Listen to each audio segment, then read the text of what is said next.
जर तू केस मागे येईल म्हणतो, किती जातीवादी असावं. तुझ्यासारखा माणूस मुख्यमंत्री पदावर बसला, तुला सन्मानाने बोलला पाहिजे त्या पदाला, त्या पदाला सन्मानाने बोललं पाहिजे. तुला सन्मान, तू सन्मान घेण्यासारखं कामच करा ना.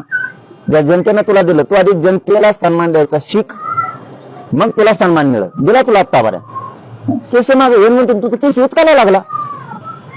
इकडे काय अधिकारी आणलेत, त्या अधिकाऱ्याने काय त्याला नाव कमायचे हाव लागली का काय त्याला? ते आंबडचं कोण आहे तो, त्याला हाव लागली का काय? गरिबांचे पोरं गुतून एकीकडून म्हणायचे केशी मागे घ्यायच्या आणि दुसरीकडून केशी उचकायच्या. केशी उचकायचे कोण आलाय ते नवीन, त्याला हाव लागली का नाव कमवायची? भेटा गरीबाचे मराठ्यांचे पोरं त्यांचं वाटलं करून तुला नाव कमायचं आणि आमच्या पोरांचं वाटलं करायचं. तुला जर लेकर असले, तुला लेकराचं वाटलं केलं गप्प ना कशा तरी तू बिघडशील. तुला वाटत असं आज मी अधिकारी आमका आहे तामका आहे, तू आज करशील वळ, उद्याच्याला कधी काही तू हातात येशीलच, कारण तुला राज्यात कुठेतरी तू ड्युटी करणारच आहे.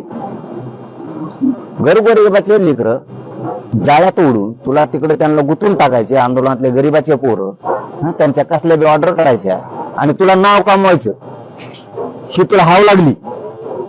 अरे त्यापेक्षा साधे ते कर्मचारी आवडणार बरे, मग त्यापेक्षा कोतवलं बरे, त्यापेक्षा ते ग्राम तलाठी बरे.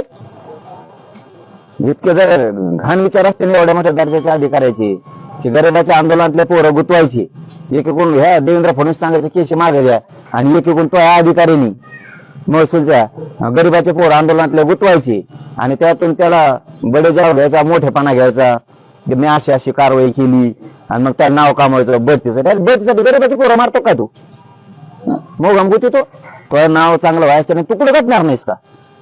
तो ह्या पोरांबद्दल, तो ह्या पोरींबद्दल असं झाल्यावर असंच करणार का गरीबाच्या?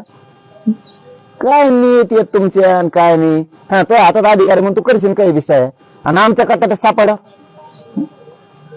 आणि सापडतोच दुसऱ्या तांदळावर कोणी नाही. बट काम जरा नीट कर.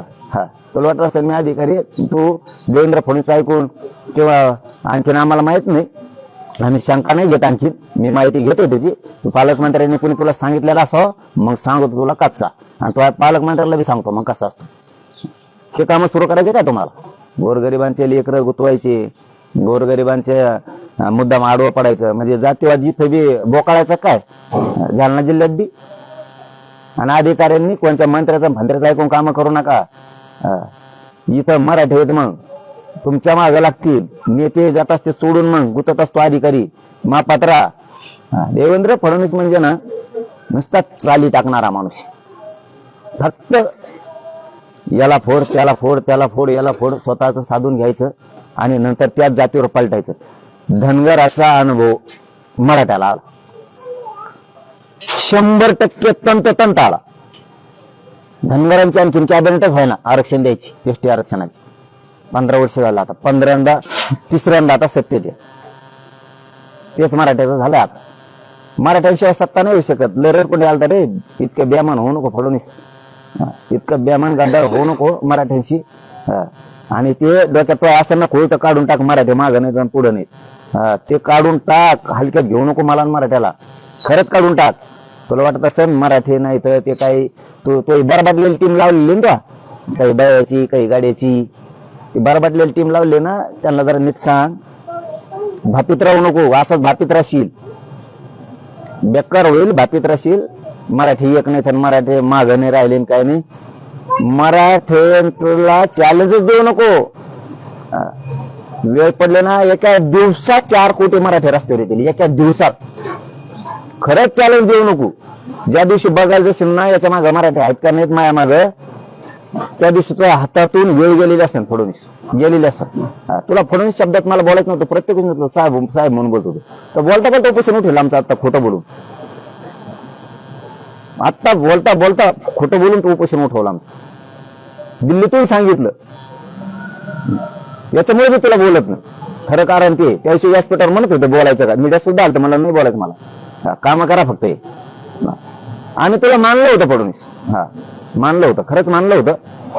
हे ठेवा विश्वास याच्यावरती, आहे चांगला, करील सगळे काम, मराठ्यांशी नाही दगा फटका करायचा, गद्दारी करायचा. तर तू गोड बोलून गद्दारी करायला रे, गोड बोलून गद्दारी करायला.